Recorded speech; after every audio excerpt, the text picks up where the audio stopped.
সম্মানিত হাজিরিন, গত জুমায় একটা বিষয়ে আলোচনা শুরু হয়েছিল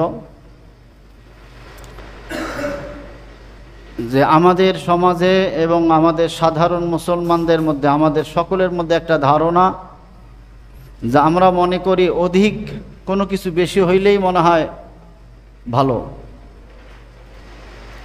কিন্তু বলা হয়েছে যে না, বেশির মধ্যে, আধিক্যের মধ্যে কোনো কল্যাণ নাই। কল্যাণ, সফলতা, সুখ, স্বাচ্ছন্দ্য সব কিছু বরকতের মধ্যে।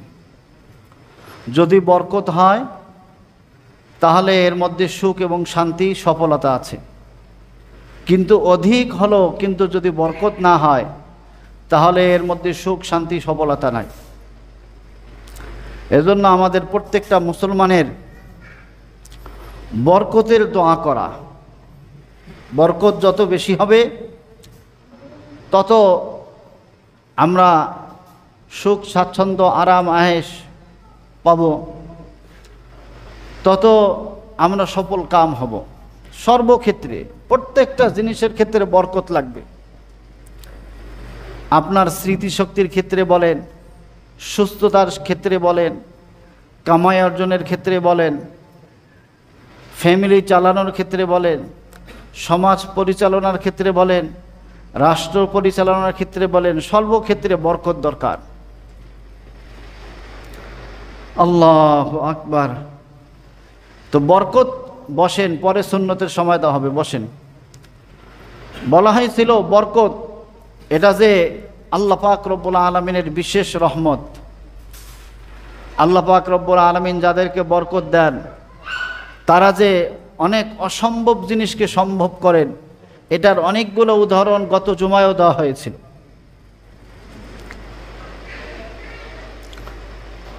আল্লাহু আকবার।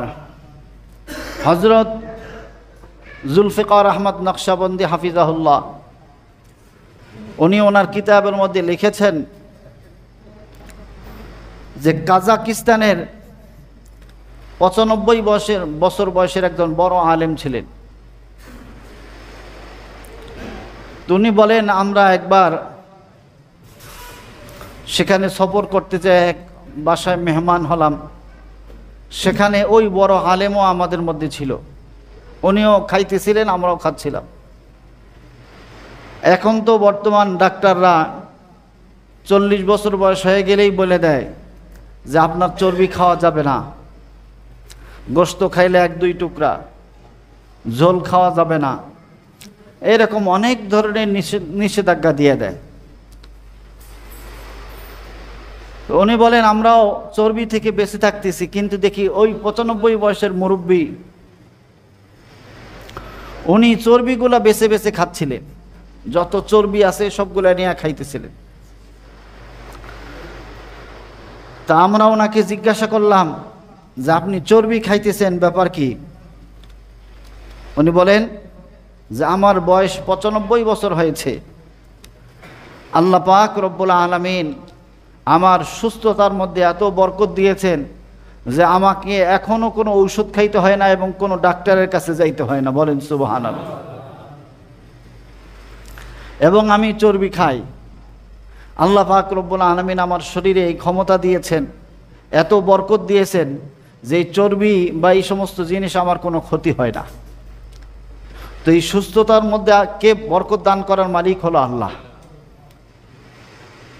আল্লাহ তাআলা যখন বান্দারা নেক আমলওয়ালা হবে, তাকওয়াওয়ালা হবে, তখন আল্লাহ তাআলা তাদের সব কিছুর মধ্যে বারাকাত দিবেন।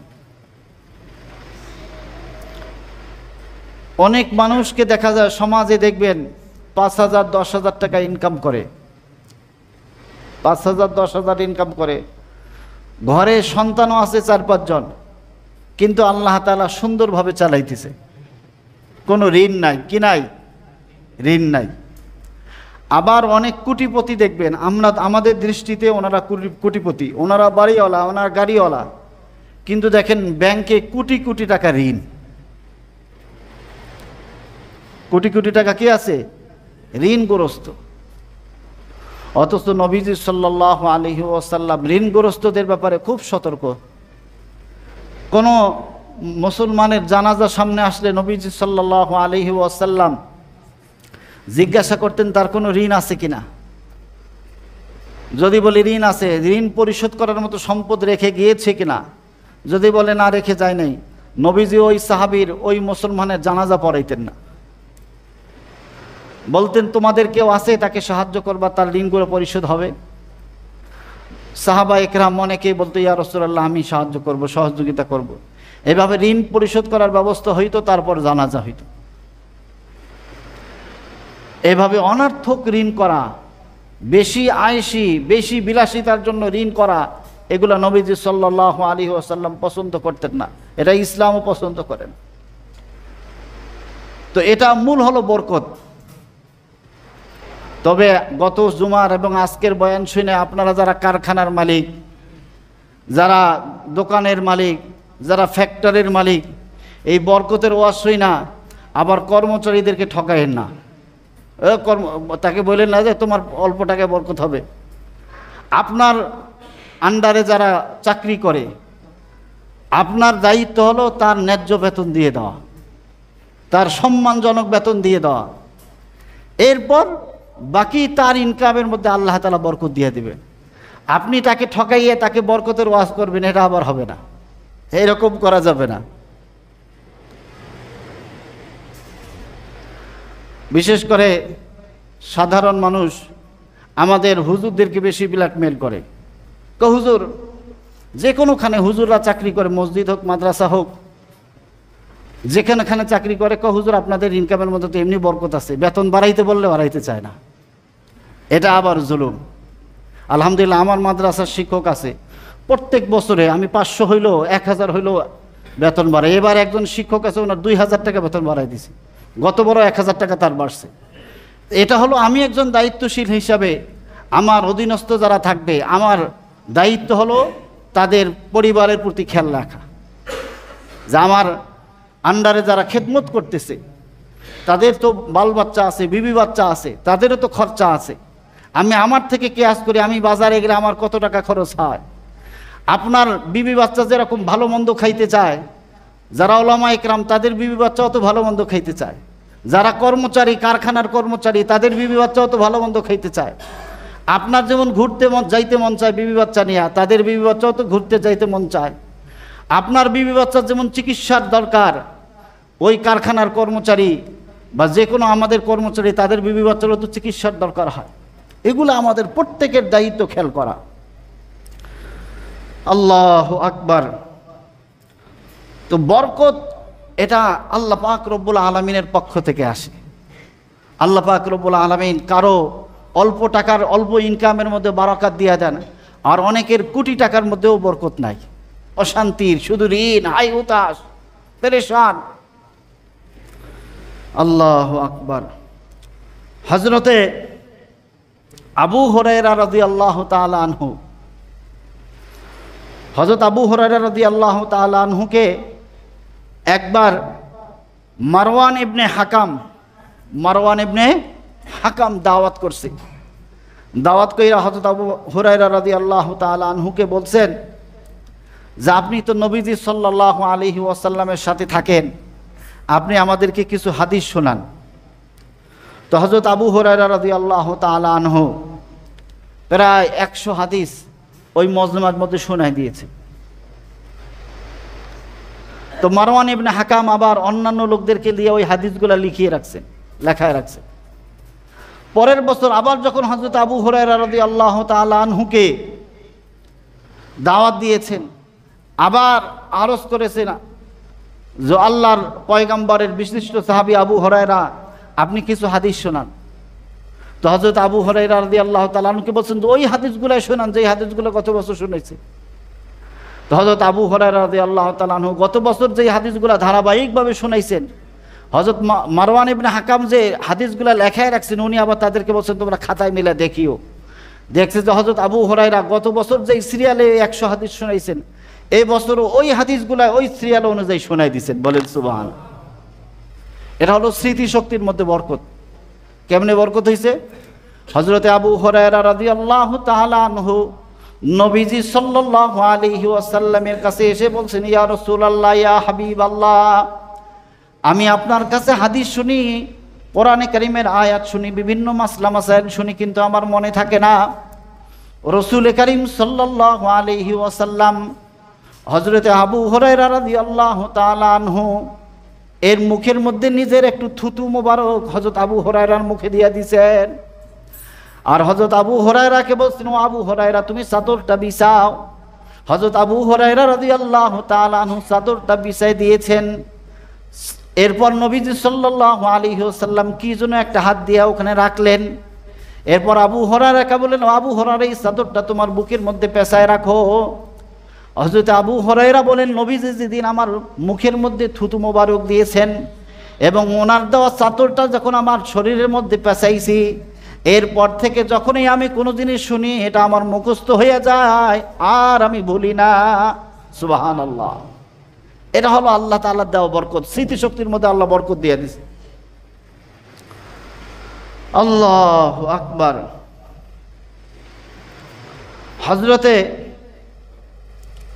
আব্দুল্লাহ ইবনে আবু দাউদ একটা হাদিসের কিতাব, আমাদের কওমি মাদ্রাসাগুলোর মধ্যে দাওরাতুল হাদিসে পড়ানো হয়। আবু দাউদ শরীফ খুব দামি একটা কিতাব, হাদিসের কিতাব। ওই আব্দুল্লাহ ইবনে আবু দাউদের ছেলে আব্দুল্লাহ, ইমাম আবু দাউদ রহমতুল্লাহি আলাইহি ছিলেন না বিখ্যাত হাদিস বিশারদ, ওনার ছেলে আব্দুল্লাহ। তো উনি যখন ইস্পাহানে গিয়েছেন, সেখানকার ওলামা একরাম ওনার কাছে দরখাস্ত করছেন, আপনার আব্বা বিখ্যাত মুহাদ্দিস ছিলেন, আপনি আমাদের এলাকায় আগমন করেছেন, আপনি আমাদেরকে কিছু হাদিস শোনান। উনি ওই মজমার মধ্যে হাদিস শোনানো শুরু করছেন। প্রায় সারা রাত চলে গিয়েছে, উনি ৩৫,০০০ হাদিস মুখস্থ শুনাই দিয়েছেন। বলেন সুবহানাল্লাহ। আল্লাহ তাআলা ওনাদের স্মৃতিশক্তির মধ্যে কত বরকত দিয়ে দিয়েছে। কারণ হলো আল্লাহওয়ালারা ওনারা কোনো সময় হারাম খাইতেন না। আল্লাহওয়ালারা ওনারা চোখের হেফাজত করতেন, চোখের খেয়ানত করতেন না। এইরকম বিভিন্ন নেক আমল আছে, এগুলোর বরকতে আল্লাহ তাআলা তাদের স্মৃতিশক্তিকে বাড়ায় দিতেন। ইমাম আসাল রহমতুল্লাহ আলাই ওনার জীবনীতে আসছে যে উনি শুধু কোরআন শরীফের কেরাতের ব্যাপারে, কোরআন শরীফ তেলাওয়াত, কেরাত, হাদিস কিন্তু বিভিন্ন বিষয়ে আছে। উনি কেরাতের ব্যাপারে ওনার 50,000 হাদিস মুখস্থ ছিল, শুধু কেরাতের ব্যাপারে। কোরআন শরীফ তেলাওয়াতের ফজিলত, কোরআন শরীফ তেলাওয়াতের নিয়ম, এই কেরাত পড়ার ব্যাপারে, কেরাতের ব্যাপারে ওনার 50,000 হাদিস মুখস্থ ছিল। আর অন্যান্য বিষয়ে তো আরও ছিল। ওনাদের স্মৃতিশক্তি আল্লাহ তাআলা কত দিয়েছিলেন, আর স্মৃতিশক্তির মধ্যে কত বরাকাত দিয়েছিলেন। হযরতে আবু যুরআহ রাদিয়াল্লাহু রহমতুল্লাহি আলাইহি বিখ্যাত মুহাদ্দিস ছিলেন। উনি একদিন হাদিসের দর্স দিতেছিলেন। ওনার এক ছাত্র ওই হাদিসের দর্শে নিয়মিত বসতেন। যুবক মানুষ, নতুন বিবাহ করছেন, রাতের বেলা বাড়ি যাইতে দেরি হয়ে গেছে। বিবি অপেক্ষা করতেছে। বর্তমান জামানার মতো তো আর মোবাইল নাই, মোবাইল দিয়ে ফোন করবে। তো বিবি অপেক্ষা করতে করতে বিবিও বিরক্ত হয়ে গেছেন। অনেক রাতে যখন আসছেন, বিবি যুবককে বলে, স্বামীকে বলে যে তুমি এত দেরি করলা কেন? বলে, আমার ওস্তাদ আবু যুরআহ রহমতুল্লাহি আলাইহি বিখ্যাত মুহাদ্দিস, ওনার হাদিসের দর্শের মধ্যে আমি ছিলাম, এজন্য আজকে হাদিসের দর্শটা লম্বা হওয়ার কারণে দেরি হয়ে গেছে। বলি, তোমার ওস্তাদ কেমন, তুমি নতুন বিবাহ করছো, তোমারে আটকায় রাখছে, তোমার জন্য আমি অপেক্ষা করতেছি। তো ওই যুবক মানুষ তো বলে, আমার ওস্তাদের ব্যাপারে তুমি ক্লেম করো, আমার ওস্তাদের যদি 1,00,000 হাদিস মুখস্থ না থাকে তাহলে তুমি তালাক। একটু পরে দুইজনের চিন্তা এসে গেছে, আরে তুমি আমারে তালাক দিলা। বউ বলতেছে, স্বামী বলতেছে যে আমার ওস্তাদের যদি 1,00,000 হাদিস মুখস্থ না থাকে তাহলে তো আসলেই তুমি তালাক হয়ে যাবা। এখন কি করা যায়? সারা রাত, বাকি রাতটা তারা পেরেশান ছিল। পরের দিন আবার আবু যুরআহ রহমতুল্লাহি আলাইহির দর্শে ওই যুবক যাইয়া জিজ্ঞাসা করছে, হুজুর আমি তো একটা বিপদে পড়ছি। বলে, কি বিপদে পড়ছো? বলে, কালকে তো আমার বিবির সাথে যখন আমি কথাবার্তা বলছিলাম, আমার বিবি রাগ হয়ে গেছে, আপনার সম্মানে যখন আমার বিবি কথা বলেছে, এজন্য আমি বলছি যে আমার ওস্তাদ এত সম্মানী, আমার ওস্তাদের যদি 1 লক্ষ হাদিস মুখস্থ না থাকে তাহলে তুমি তালাক। এখন আমি তো জানি না আপনার 1 লক্ষ হাদিস মুখস্থ আছে কিনা, না আমার বিবি তো তালাক হয়ে গেছে। তখন আবু যুরআ রহমতুল্লাহ আলাইহি যুবককে বলেন, মিয়া তুমি শান্ত হও, তোমার বিবি তালাক হয় নাই, তোমার উস্তাদ আবু যুরআর আল্লাহ পাক রব্বুল আলামিন স্মৃতিশক্তির মধ্যে এত বরকত দিয়ে দিয়েছেন, সূরাতুল ফাতিহা যেমন মানুষের মুখস্থ থাকে ওইভাবে আমার 1 লক্ষ হাদিস আমার মুখস্থ আছে। বলেন সুবহানাল্লাহ। ইমাম শাফি রহমতুল্লাহ আলাই, গত জুমায় বলেছিলাম, ইমাম শাফি রহমতুল্লাহ আলাই উনি মিনার মধ্যে অবস্থান করতেছিলেন, হজের কার্যক্রমে গিয়েছেন মক্কা শরীফে। মিনায় অবস্থান করে কার্যক্রম যখন করতেছেন, একজন বৃদ্ধ ওনাকে দাওয়াত দিয়েছেন, বৃদ্ধের সাথে সাক্ষাৎ হয়েছে। বৃদ্ধ বলছেন, আসেন আমার সাথে খানায় শরীক হন। তো ইমাম শাফি রহমতুল্লাহ আলাই সাথে সাথে ওই বৃদ্ধের দাওয়াত কবুল কইরা শরীক হয়ে গেছে। তো জিজ্ঞাসা করছেন, আপনি কি কোরাইশ বংশের নাকি? বলে, হ্যাঁ আমি কোরাইশ বংশের। তো বৃদ্ধকে বলেন যে আপনি কিভাবে চিনলেন আমি কোরাইশ বংশের? বলে, কোরাইশ বংশের যারা হয় তারা মুসলমানদের দাওয়াত তাড়াতাড়ি কবুল করে নেয়, আবার তারা মানুষকে দাওয়াত খাওয়ায়ও, আবার অন্য কেউ দাওয়াত দিলে দাওয়াতকে গ্রহণ করে। তা আপনি যখন সাথে সাথে দাওয়াতকে গ্রহণ করলেন, আমি বুঝতে পেরেছি আপনি কোরাইশ বংশে। ইমাম শাফিকে জিজ্ঞাসা করেন, আমি তো মদিনা থেকে আসছি, মদিনায় ইমাম মালিক এর এলাকার লোক আমি। ইমাম শাফি রহমতুল্লাহ আলী বলেন, আমিও তো মদিনায় ইমাম মালিকের সাথে সাক্ষাতে যাইতে চাই। বলে, চলেন। ইমাম মালিক রহমতুল্লাহ আলীর সাথে যখন সাক্ষাতে মদিনায় যাইতেছিল, মক্কা থেকে মিনা থেকে প্রায় 16 দিন লাগছে সাওয়ারিতে। ওই 16 দিনে উনি 16 খতম কোরআন শরীফ তেলাওয়াত করেছেন। বলেন সুবহানাল্লাহ।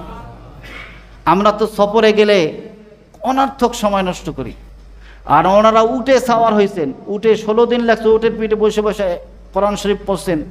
এক এক দিনে এক এক খতম কোরআন শরীফ আল্লাহ পাক রব্বুল আলামিন তেলাওয়াত করার তৌফিক দিয়েছে। এটা হলো ওনার সময়ের মধ্যে বরকত। এত বরকত হয়েছে যে এক এক দিনে এক এক খতম কোরআন শরীফ তেলাওয়াত করছে। মদিনায় যাওয়ার পরে মসজিদে নববীতে দেখেন একজন মানুষ উঁচু জায়গায় বৈশা হাদিসের দর্স দিতেছেন, ছাত্ররা হাদিস লিখতেছে। ইমাম শাফি রহমতুল্লাহ আলী বুঝতে পেরেছেন যে ইনি হলেন ইমাম মালিক, উনি হাদিসের দর্স দিতেছেন। উনি সামনে যা বসছেন, উনি হাদিস বলতেছেন, একটার পর একটা হাদিস বলতেই আছেন, ছাত্ররা লিখতেছেন। তো ইমাম শাফি তো মুসাফির, ওনার খাতা নাই, কলম নাই, কিছু নাই, উনি কোথায় লিখবে? এখন ইমাম মালিকের সামনে বসে যদি উনিও না লেখেন, যদি ধমক দিয়ে দেয়, এজন্য উনি হাতের মধ্যে আঙ্গুল দিয়ে লিখতেছে। আবার মাঝে মাঝে আঙ্গুলটা মুখের মধ্যে দাঁড়ায় একটু থুতু নিয়ে আবার লেখেন। যখন 150টা হাদিস লেখানো হয়ে গেছে, তখন বিরতি দিয়ে দিছে, কিছুক্ষণের জন্য বিরতি দিছেন। তো হযরত ইমাম শাফি, ইমাম মালিক ইমাম শাফিকে চেনেন নাই। বলছেন, আপনি কোথা থেকে আসছেন? আপনাকে তো চেনা যায় না। বলে, আমি তো মদিনা থেকে আসছি আপনার সাক্ষাতে। তো আপনি এই যে আঙ্গুল দিয়ে হাতের মধ্যে দাগাইলেন, কি করলেন? বলে, আমি হাদিস লিখলাম। কই দেখি। দেখে হাতের মধ্যে কোনো লেখা নাই। বলে, আপনি লেখা নাই, আপনি আবার দেখলাম মাঝে মাঝে আঙ্গুল থুতু নিলেন ওখানে। বলে, আমি হাদিস লিখতেছিলাম। বলে, এটা হাদিসের সাথে বেয়াদবি করলেন আপনি, এই যে মুখে থুতু নিলেন। বলে, এটা আসলে আমি তো মুসাফির, আমার খাতা কলম নাই। এখন আপনার সামনে বসে যদি আমি লেখার ভান না করি তাহলে তো এটা বেয়াদবি হয়ে যায়, এজন্য আমি লেখার ভান করেছি। মূলত আমি হাতের মধ্যে লেখি নাই, আমার জেহেনের মধ্যে আমি লিখছি। বলেন সুবহানাল্লাহ। বলে, এটার প্রমাণ কি? বলে, এটার প্রমাণ হলো আপনি যে 150টা হাদিস লেখাইছেন, এটা আমি এখন শোনাই দিতে পারবো। ইমাম শাফি রহমতুল্লাহ আলাইহি শুরু থেকে নিয়ে একদম যেই সিরিয়ালে যেইভাবে ইমাম মালিক হাদিস লেখাই দিয়েছেন, পুরো 150টা হাদিস ওখানে শোনাই দিয়েছেন। বলেন সুবহানাল্লাহ।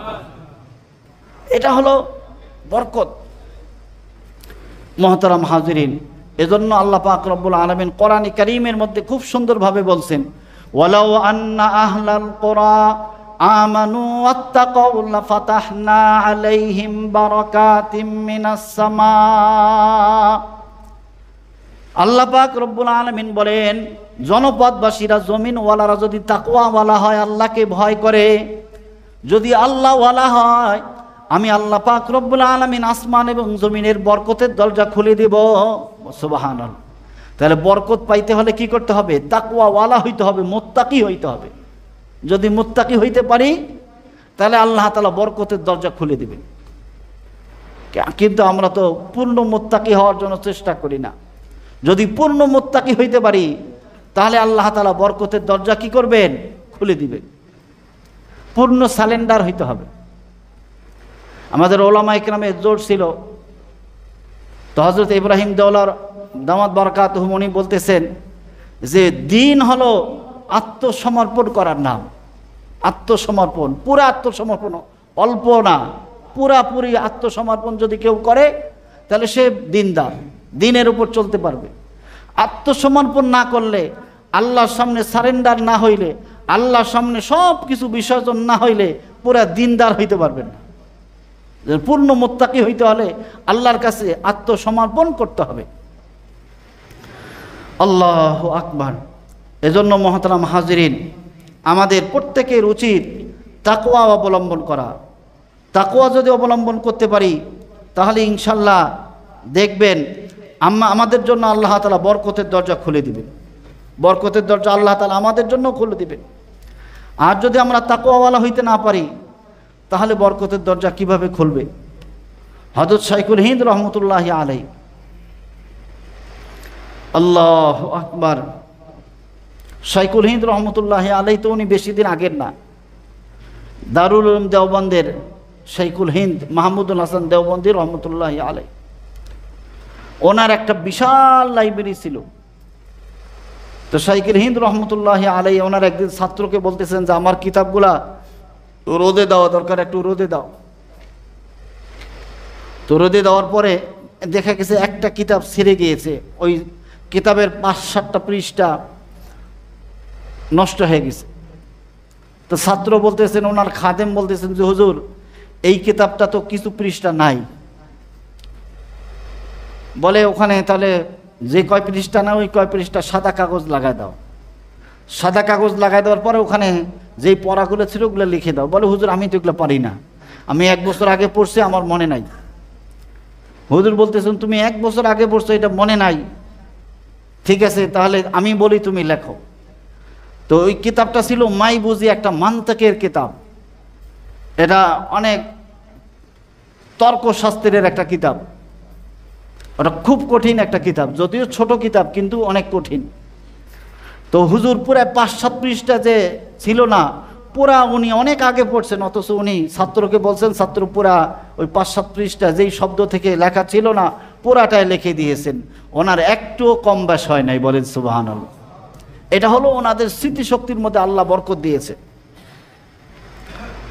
অনেকের টাকা পয়সার মধ্যে আল্লাহ বরকত দেন। গত জুমায় আমি শুনাইছি হযরত জুনায়েদ বাগদাদী রহমতুল্লাহি আলাইহি, বিখ্যাত বুজুর্গ, ওনার নাম আপনারা শুনেছেন। ওনার এক মুরিদ আইসা বলতেছেন যে হুজুর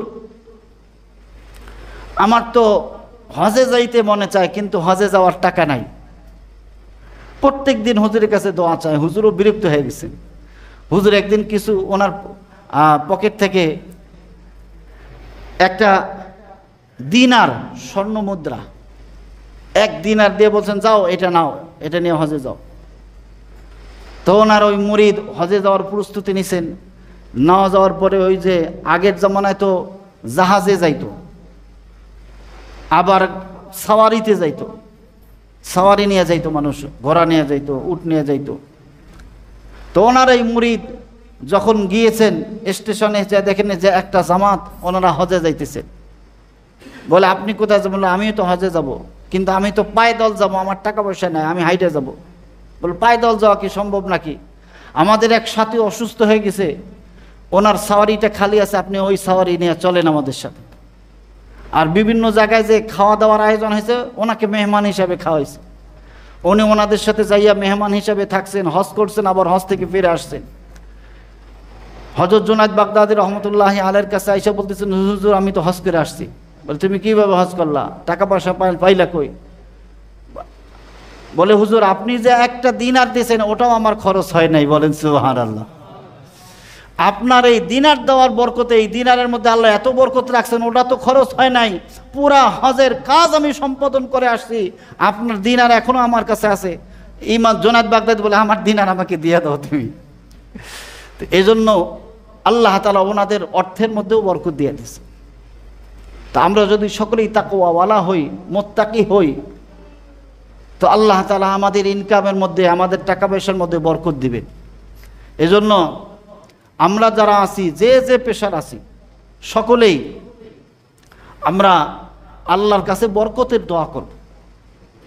একটা তো হলো কাসরাত, মালিকের কাছে আপনি বলছেন যে আপনার বেতন বাড়ায় দেন, যদি দেয় তো আলহামদুলিল্লাহ, না দিলেও আলহামদুলিল্লাহ। আল্লাহ তাআলার কাছে দোয়া করেন যে আল্লাহ আপনি এটার মধ্যে বরকত দিয়ে দেন, আমার রুটি রুজির মধ্যে বরকত দান করেন। আল্লাহ তাআলা যদি বরকত দান করেন তাহলে এই বরকত কেউ ফেরাইতে পারবে না। হযরত আবু হুরায়রা রাদিয়াল্লাহু তাআলা আনহু, উনি তো সবচেয়ে গরিব সাহাবী ছিলেন। ওনার বাড়ি ঘর কিচ্ছু ছিল না। নবীজি সাল্লাল্লাহু আলাইহি ওয়াসাল্লামের দরবারে সবসময় পড়ে থাকতেন।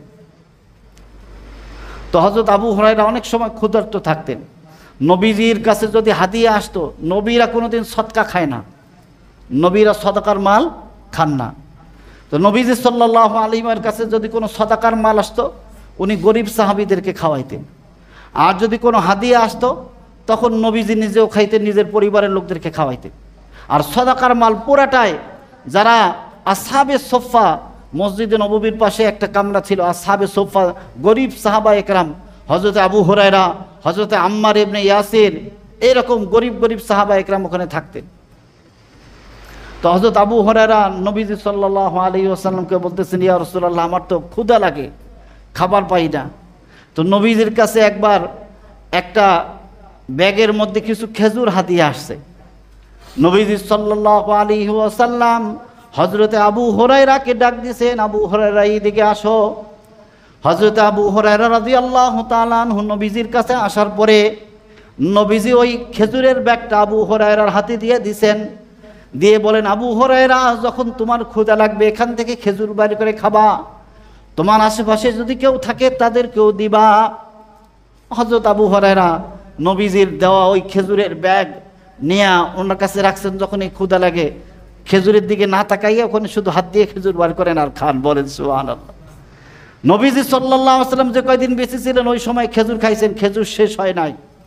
এরপরে হযরত আবু বকরের খেলাফত আসছে, ওনার পুরা খেলাফতের আমলে হযরত আবু হুরায়রা ওখান থেকে খেজুর বের করে খাইছেন, শেষ হয় নাই। হযরতে ওমর এর খেলাফত আমলে পুরা সময় খেজুর বের করে খাইছেন। হযরত ওসমানের খেলাফতে তখনও খেজুর খাইতেছিলেন উনি, খেজুর আর শেষ হয় না। বলেন সুবহানাল্লাহ। এই খেজুরের মধ্যে বরকত কে দিয়েছেন? আল্লাহ। তো হযরত ওসমান রাদিয়াল্লাহু তাআলা আনহু যেদিন শহীদ হন, ওনাকে যেদিন আততায়ীরা শহীদ করে দেয়, ওনার শত্রু বাহিনী ওনাকে যখন শহীদ করে দিল, ওই সময়ের লোকদের ছুটোছুটির মধ্যে হযরত আবু হুরায়রা রাদিয়াল্লাহু তাআলা আনহু ওনার খেজুরের ব্যাগটা হারায় ফেলছে। এখন হযরত আবু হুরায়রা খেজুরের ব্যাগ খোঁজেন, খেজুরের ব্যাগ আর পাওয়া যায় না।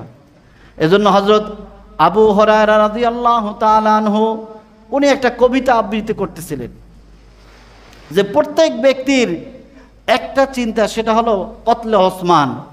আর আমি আবু হুরায়রার দুইটা চিন্তা, একটা হলো ওসমান শহীদ হয়ে গেলেন ওই চিন্তা, আর একটা হলো আমার খেজুরের ব্যাগ হারাইয়া গেল ওইটা আর একটা চিন্তা।